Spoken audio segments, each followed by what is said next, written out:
Lods, nagluto tayo ng ginataang langka. May konting pork at dilis.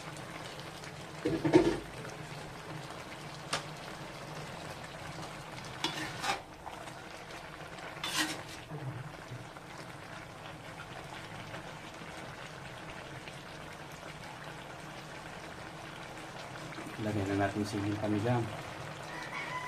Lagyan din natin ng siling para medyo may konting kagat. Ilalagay na rin natin itong kakang gata.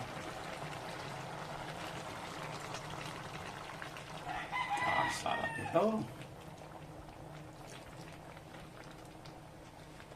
Tamang-tamang panlans ito.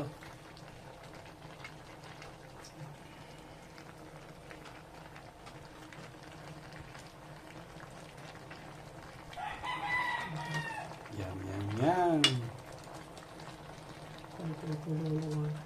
Pakuluin na lang ito mga lods. Konting konti. Okay na ito.